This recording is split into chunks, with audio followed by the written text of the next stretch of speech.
आप सभी को नमस्कार।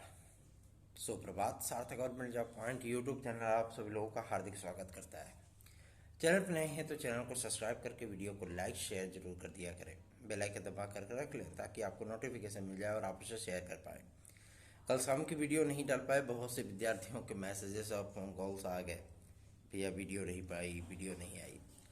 वजह यह थी कि हम सभी लोग प्रयागराज में थे और लोक सेवा आयोग की कार्यप्रणाली को देख रहे थे। जिस तरीके की बातें आप सभी लोगों को समाचार पत्रों में देखने के लिए मिल रही होंगी कि विद्यार्थी इंतजार में हैं और लोक सेवा आयोग अभी तक अपना परीक्षा कैलेंडर भी घोषित नहीं कर पाया है। जो इन्होंने टाली हुई परीक्षा प्रक्रिया थी अभी तक उसको ही नहीं क्लियर कर पाए हैं। नए विज्ञापन तो चलिए ठीक है जारी किए हैं ये, लेकिन अभी बहुत से विज्ञापनों का आना बाकी है। कब तक ये परिस्थितियां होंगी, कैसी परिस्थितियां होंगी, हम सभी लोगों को परीक्षा कैलेंडर के दर्शन कब तक हो सकते हैं, आज इन तमाम बातों पर चर्चा करेंगे। इसलिए वीडियो में एंड तक जरूर बने रहें और चैनल को सब्सक्राइब न किया हो तो सब्सक्राइब करके वीडियो को लाइक शेयर जरूर कर दिया करें। पहली जो महत्वपूर्ण बात है वो लोक सेवा आयोग अभी तक अपना परीक्षा कैलेंडर तैयार नहीं कर पाया है, मतलब उसको फाइनल टच नहीं दे पाया है। क्योंकि बहुत सी परीक्षाओं के प्रश्न पत्र इन्होंने स्वयं से निरस्त किए हैं और ऐसा नहीं है कि इन्होंने अपनी खुशी में इसको निरस्त किए हैं, नहीं, इन्होंने झल्लाहट बस निरस्त किया है। ठीक है ना। क्योंकि अभी तक जो उत्तर प्रदेश शासन ने RO का पेपर कैंसिलेशन किया, मतलब मुख्यमंत्री महोदय ने स्वयं अपने वक्तव्यों के माध्यम से इसको कैंसिल कर दिया, लेकिन लोक सेवा आयोग इस चीज़ को मानने के लिए राजी नहीं था। अब भाई शासन से ऊपर तो वो भी नहीं हो सकते, शासन का दिशा निर्देश तो मानना ही पड़ेगा, है ना। तो इसलिए वो भी चुप हो गए और इन्होंने क्या किया, अपने सारे परीक्षा कैलेंडर को कोलैप्स कर दिया। अब चूंकि भाई संस्था है तो पेपर तो कराना ही पड़ेगा। और परीक्षा नियंत्रक की नियुक्ति हम सभी लोगों के दबाव के चलते शासन ने तुरंत ही कर दिया, है ना। आगे परीक्षा नियंत्रक, अब परीक्षा नियंत्रक आने के बाद उन्होंने कई सारी शर्तें बनाई।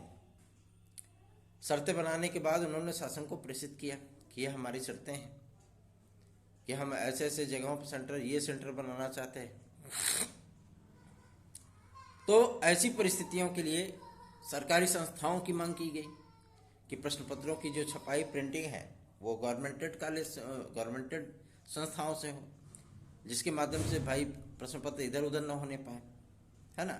तो इन सारी चीज़ों को गवर्नमेंट ने एक्सेप्ट किया, पहला। दूसरा ये कि इन्होंने जो प्रश्न पत्र अपने निरस्त किए वो तो एक बड़ी चुनौती है ही, साथ ही साथ आप सभी लोगों को LTGIC खंड शिक्षा अधिकारी भी एक बहुत बड़ी चुनौती है। क्योंकि लोक सेवा आयोग भी अच्छी तरीके से जानता है कि जब आप लोगों के ये विज्ञापन जारी होंगे तो तकरीबन LT ग्रेड में ही 20 लाख आवेदन होंगे, सिर्फ LT ग्रेड में 20 लाख आवेदन, और लगभग मान के चलिए कि 10 से 12 लाख आवेदन आपके GIC लेक्चरर में होंगे। ठीक, खंड शिक्षा अधिकारी में भी 12 से 15 लाख आपको आवेदन देखने के लिए मिल जाएंगे। ऐसी परिस्थितियों में इतने बड़े पैमाने पर छात्रों को जब 5-10 लाख नहीं कंट्रोल कर पा रहा है, इधर उधर पेपर जो है मतलब मुंह मारता फिर रहा है बेचारा, है, जिसको देखो उसी के हाथ में पेपर आ जा रहा है ना। तो ऐसी परिस्थितियों के लिए भाई लोक सेवा आयोग को भी सोचना पड़ेगा ना, और वो उसी की तैयारी में लगे हुए हैं। ये बातें अलग हैं कि मतलब ऑनलाइन पेपर कराना है, ये कराना है, वो कराना है, ये कहीं सुनाई बातें हैं। ऑनलाइन पेपर अभी फिलहाल लोक सेवा आयोग के इंफ्रास्ट्रक्चर में बिल्कुल है ही नहीं, ठीक है ना। मतलब उन्होंने इस बारे में आज तक सोचा ही नहीं है, ये अपने से खबरें निकल जाती हैं, अपने से उड़ करके आप सभी लोगों तक पहुंच जाती हैं। ठीक, बाकी और कोई भी धरातल पे कोई है ही नहीं इसमें कि आप सभी लोगों के लिए ऑनलाइन पेपर कराया जाए, ठीक है ना।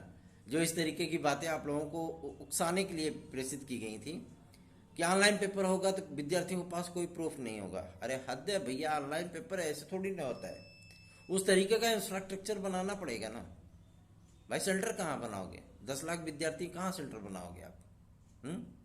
तो ऐसी परिस्थितियों के लिए क्या करता है आयोग भी तैयार होता है, पहले वो इंफ्रास्ट्रक्चर मजबूत करेगा। इतने बड़े पैमाने पर परीक्षाओं को कंट्रोल करने के लिए सिस्टम बनाना पड़ेगा ना। ऐसे मुंह का कवर है, बस थाली से उठाया मुंह में गप्प से डाल लिया। मैं इन सभी चीज़ों पर इसीलिए वीडियो नहीं बनाता हूँ, वजह यह है कि इसमें कोई सच्चाई होती ही नहीं है। क्या मतलब है फालतू का जो है, विद्यार्थियों को भी परेशान करें, वो भी परेशान हो, उनके गार्जियंस भी परेशान हो, ठीक है ना। तो ऐसी परिस्थितियों के लिए मैं आप सभी लोगों को बताना चाहता हूँ कि परीक्षा कैलेंडर इनका अप्रैल के तृतीय सप्ताह, मतलब अप्रैल लास्ट मान लीजिए, ठीक है ना। और साथ ही साथ आप सभी लोगों मैं ये भी स्पष्ट कर दूं कि जो आप सभी लोगों का एग्ज़ाम इनका स्टार्टिंग होना है वो जून से स्टार्टिंग होना है। और आज इस चीज़ की जो शुरुआत है वो समाचार पत्रों में भी आप लोगों को देखने के लिए मिली होगी। परीक्षाएं इनकी जून से स्टार्ट हो जाएंगी, ठीक है ना। और ये क्लियर कंफर्म होने के बाद आप सभी लोगों मैं बता दूं कि RO ARO आप सभी लोगों को मैं ज़्यादा से ज़्यादा एक हफ्ते के भीतर क्लियर करके बता दूंगा कि आखिर ये परीक्षा कब होगी, क्योंकि बहुत सी सोशल मीडिया पर खबरें चल रही हैं कि सितंबर या उसके आगे परीक्षा होने की जो है संभावना चल रही है PCS की और RO ARO की। देखना दिलचस्प होगा कि हमारी जानकारी क्या निकल करके आती है, देखते हैं।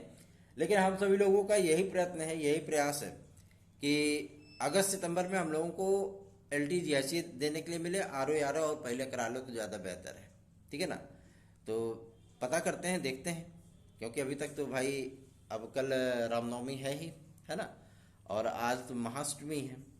आज अधिकतर लोग व्रत होंगे, जो पहले दिन रहे होंगे आज भी होंगे, है ना। तो ऐसी परिस्थितियों के लिए आप लोगों को थोड़ा सा इंतजार और शेष करना है, बस उसके बाद आप लोगों को परीक्षा कैलेंडर जो है वो फुल एंड फाइनल हो जाएगा, ठीक है ना। तो इसमें आपको चिंतित होने की, परेशान होने की आवश्यकता नहीं है। थोड़ा सा वेट करिए और उम्मीद कर रहे हैं कि आज की ही मीटिंग में चीज़ें फाइनल हो जाए तो ज़्यादा बेहतर है, क्योंकि लोक सेवा आयोग आज मीटिंग ले रहा है अपनी, ठीक है ना। और इसमें क्लियरेंस आप सभी लोगों के एग्ज़ाम कैलेंडर का ही होगा, तो थोड़ा सा इंतज़ार शेष है, देखते हैं क्या कुछ बन पाता है। हमारे यहाँ थोड़ी सी लाइट की प्रॉब्लम हो गई है, जिसकी वजह से मैं शाम की वीडियो नहीं डाल पाया था, और ट्रांसफार्मर वगैरह तो लग गया है, देखते हैं सप्लाई कब तक आती है। और आप सभी लोगों को मैं बता दूं कि आज पुनः लोक सेवा आयोग में उपस्थित रहेंगे, क्योंकि आज की मीटिंग हमारे भाई बहनों के लिए बहुत ही महत्वपूर्ण होने चल रही है। हालांकि आज हमारा फास्ट है, लेकिन फिर भी आप सभी लोगों के कार्यों के संपादन के लिए आज अवश्य ही जाएंगे।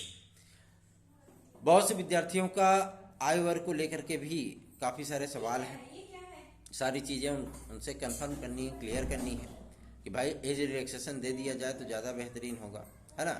तो ऐसी परिस्थितियों के लिए हम सभी लोग भी आज पूरा जोर लगाएंगे, ताकि जो नए विज्ञापन आप सभी लोगों के आने वाले हैं उन विज्ञापनों में आप सभी लोगों को रिलीफ मिल जाए, ठीक है, एज रिलैक्सेशन मिल जाए। और एज रिलैक्सेशन के लिए आप सभी लोगों को भी थोड़ा सा प्रयास करना होगा। सोशल मीडिया पे करिए, ज़रूरी नहीं कि आप सड़क पे बाहर निकल करके ही चिल्लाइए, ठीक है ना। सोशल मीडिया पे इस चीज़ को फॉर्मेट को अपनाइए, ठीक।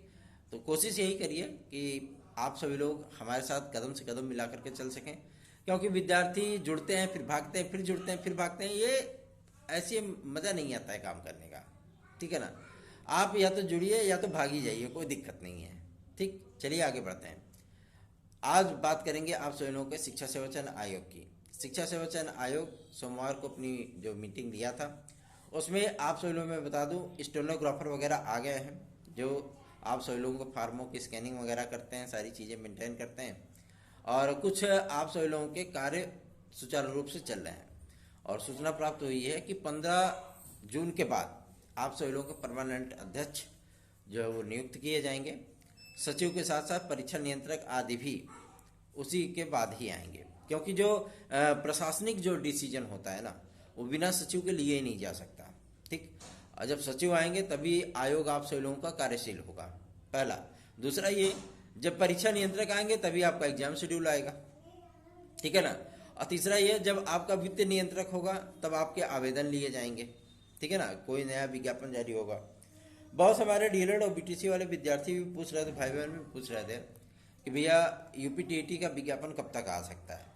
मैं आप सभी लोगों को बता दूं, यूपीटीईटी का विज्ञापन आप सभी लोगों का अगस्त के महीने में, जुलाई से अगस्त के महीने में आप लोगों को यूपीटीईटी का विज्ञापन देखने के लिए मिलेगा, ठीक है ना। उसके पहले संस्था प्रधान का, मतलब जो प्रधानाचार्यों का विज्ञापन आना है वो आएगा, और साथ ही साथ आप सभी लोगों को नई असिस्टेंट प्रोफेसर की एक भर्ती देखने के लिए मिलेगी। क्यों? क्योंकि जुलाई तक इनका पूरा इंफ्रास्ट्रक्चर एकदम क्लियर हो जाएगा, कंफर्म हो जाएगा, ठीक है ना। तो आप सभी लोग इसके लिए तैयार रहिए, और जून तक इनके पास अधियाचन भेजे जाएंगे। जुलाई में इनका पूरा विज्ञापन जारी किया जाएगा कि किस तरीके से हम परीक्षाओं को आयोजित करेंगे, कौन कौन से विज्ञापन इस वर्ष देने चल रहे हैं। और कौन कौन सी परीक्षाएं हम इस वर्ष आयोजित करेंगे, ठीक है ना। आप लोगों का ये मामला क्लियर हो जाएगा। और ये भी है कि आप लोगों की यूपीटीईटी 2024 इस वर्ष आप सब लोगों को नवंबर या दिसंबर महीने में देखने के लिए मिलेगी। मतलब इसकी परीक्षा, आवेदन नहीं, परीक्षा, ठीक है। और जो नया शेड्यूल बन करके आना है एनसीटीई से, ठीक है ना, नया शेड्यूल, क्योंकि भाई नया नियम कानून बनेगा। जब बीएड वाले बाहर किए गए हैं तो नया नियम कानून बनाएगा एनसीटीई, नया रूल रेगुलेशन जारी करेगा संबंधित राज्यों को कि आप एक वर्ष में कितनी बार टीईटी कराइए, कब कब कराइए, जरूरी है कि नहीं जरूरी है, सारी चीज़ें कन्फर्म होनी चाहिए। इसलिए अब भाई बीएड वालों को यहाँ पे थोड़ा सा राहत दी गई है ना। तो आप सभी लोगों में बता दूं, अभी तो ये ब्रिज कोर्स के लिए संस्थान बनाएंगे, है ना, कि हम वहाँ से ब्रिज कोर्स करें। और ऐसी परिस्थितियों के लिए ऐसा तो है नहीं कि जो पूर्वत जो शिक्षक हैं वही जो है केवल ब्रिज कोर्स करेंगे, बाकी करोड़ों अरबों खर्चा करके संस्थान बनाया जाएगा, वहाँ पे टीचर रखे जाएंगे जो ट्रेंड करेंगे विद्यार्थियों को, उसके बाद उनको हटा दिया जाएगा। ऐसी परिस्थितियाँ तो होंगी ही। अगर गवर्नमेंट अपने संसाधनों का अपव्यय करेगी तो जाहिर सी बात है कुछ सोच समझ करके उसका नियम रूल बना रही है। क्यों? क्योंकि वो बीडी डिग्री धारकों को फिर से प्राथमिक में ले आएगी। कुछ लोग होंगे जो राज्य सम्मिलित करना चाहेंगे, वो राज्य क्या करेंगे, एनसीटीई से एलिजिबिलिटी को शिथिल करने का आज्ञा पत्र ले लेंगे कि हमें आवश्यकता है। भाई सरकार का ये नीतिगत मामला है। अगर उन्होंने इंफ्रास्ट्रक्चर अपना क्लियर कर लिया और एनसीटीई ने उनको आदेश दे दिया कि हाँ ठीक है आप कर सकते हैं, तो कोई दिक्कत नहीं होगी। इसलिए आप सभी लोगों में बता दो, किसी भी परिस्थितियों में आपको घबराना नहीं है, अपनी तैयारियां करते रहिए, क्योंकि हम सभी लोग भी आप लोगों के लिए ही कार्य करते हैं। और कोशिश हमारी यही होती है कि जो कि सकारात्मक परिणामों में आप लोगों को तब्दील करके वो परिणाम डिलीवर कर सके। बात करते हैं अपने टीजीटी पीजीटी 2016-2021 के भाई बंधुओं की। मैं आप सभी लोगों को बता दूं, रामनवमी के बाद, ठीक है ना, मतलब आप सभी लोगों को बृहस्पतिवार और शुक्रवार ये दोनों दिन हम डेट लगवा करके अपनी याचिका को फाइनल कराने चल रहे हैं, ठीक है। और आप सभी लोगों को मैं बता दूं, नियुक्तियां आप सभी लोगों की 101% होंगी, इसमें कोई दो राय नहीं। अगर आप हमारे साथ जुड़ करके इसका लाभ लेना चाहते हो तो अभी आप लोगों के पास समय है। क्यों समय है? क्योंकि अभी आयोग ने जो अपना शिक्षा निदेशालय ने हल्फनामा दिया है, उन्होंने शासन से परमिशन लेने के बाद सारी चीज़ें क्लियर कर दी हैं, ठीक है ना। अब आप सभी लोगों को परेशान होने की आवश्यकता नहीं है, निश्चिंत रहें, बेफिक्र रहें और चैनल को अधिक से अधिक सपोर्ट करिए, ठीक है ना। तो आप सभी लोगों की नियुक्तियाँ हों, ये हम सभी लोगों का भी एक महत्वपूर्ण दायित्व है, ठीक है ना। इस कार्य के लिए हम लोग बहुत तेज़ी से लग गए हैं और जो विद्यार्थी हमारे साथ जुड़ना चाहें वो 9721411385 इस व्हाट्सएप नंबर पर जुड़ सकते हैं। ये बहुत ही ज़रूरी है आप सभी लोगों के सुनहरे भविष्य के लिए। तो देरी मत करिए, फटाफट जुड़ जाइए और इस अवसर का लाभ उठाइए। अगर आपको हमारे नोट्स चाहिए तो आप हमारे यहाँ 9721411385 इसी व्हाट्सएप नंबर पर संपर्क करके नोट्स आदि भी प्राप्त कर सकते हैं। निश्चिंत बेफिक्र होकर के चैनल को शेयर करिए, सब्सक्राइब करिए, वीडियो को लाइक शेयर किया करिए। और हम सभी लोग कार्यों में तेज़ी से जुड़ गए हैं। अभी विद्यार्थी हमसे पूछ रहे थे कि भैया यूपीट्रिपलएससी बीडीओ एग्ज़ाम, वीपीओ एग्ज़ाम परीक्षा शेड्यूल कब तक आ रहा है। मैं आप सभी लोगों को बता दूं, वीपीओ जो आप लोगों का ग्राम पंचायत अधिकारी का विज्ञापन आया था, उसकी परीक्षा आप लोगों को जुलाई महीने में देखने के लिए मिल सकती है, ठीक है ना। आयोग की अपनी तैयारियां हैं कि हम जुलाई में इस प्रश्न पत्र को कंप्लीट कर दें। लाइट का नाम लिया, लाइट आ गई और मैं आप सभी लोगों को बता दूं कि वीडियो एग्ज़ाम का रिजल्ट भी आप लोगों को जून में देखने के लिए मिलेगा और मुख्य सेविका का भी मैटर क्लियर हो जाएगा। इसके लिए आप लोगों को मैं क्लियरेंस दे दूं। निश्चिंत होकर के बेफिक्र होकर अपनी तैयारियां करते रहिए, क्योंकि अभी आप सभी लोगों को पीईटी 2024 भी देखना है, ठीक है ना। तो चिंतित ना हो, बल्कि अपनी तैयारियों में जुड़ जाइए, लग जाइए, रम जाइए, क्योंकि इस बार सफलता अर्जित करके अपने सपनों को आप लोग साकार कर लीजिए। बाकी आपकी इच्छा है, आपकी मर्जी है। आप सभी लोग चैनल को सपोर्ट करते हैं कि नहीं करते हैं, ये आपका मैटर है। मैं आपको ज़बरदस्ती कोई चीज़ें तो कह नहीं सकता, बिल्कुल भी। तो ऐसी परिस्थितियों के लिए आप लोगों को ही आगे आना होगा। आगे आइए, साथ दीजिए, कदम से कदम मिला करके चलिए। बहुत से बेहतरीन कार्य आप सभी लोगों के लिए होंगे और मैं गारंटीड इस चीज़ को कह रहा हूँ कि आप सभी लोगों को एलटी ग्रेड जीआईसी प्रवक्ता खंड शिक्षा अधिकारी नई टीजीटी पीजीटी का विज्ञापन, टीजीटी पीजीटी 2022, टीजीटी पीजीटी 2016-2021, ये सारे मैटर आप लोगों को क्लियर करा करके दूंगा। बस आप सभी लोग थोड़ा सा साथ दीजिए, सहयोग करिए, ताकि हम लोग भी बेहतरीन से बेहतरीन रिजल्ट आप सभी लोगों तक डिलीवर कर सकें। साथ आएंगे तो हमें भी अच्छा लगेगा, हमारा भी उत्साह बढ़ता है, टीम के सदस्यों का भी उत्साह बढ़ता है। क्योंकि कोई भी व्यक्ति गर्मियों में आप सभी लोगों के लिए काम करना अगर पसंद करेगा तो आपके स्नेह और आशीर्वाद के कारण ही, ठीक है ना। तो अधिकाधिक संख्या में वीडियोस को शेयर करिए, और जो विद्यार्थी हमारे साथ जुड़ करके इस याचिका का अवसर का लाभ उठाना चाहते हैं वो फटाफट जुड़ जाए, क्योंकि बहुत कम समय शेष है। आप जुड़ेंगे तो आपको उसका एडवांटेज अवश्य ही मिलेगा। याद रखिए 9721 मेरा व्हाट्सएप नंबर है। तत्काल जुड़िए और इस अवसर का लाभ उठा लीजिए। धन्यवाद। आप सभी का दिन शुभ।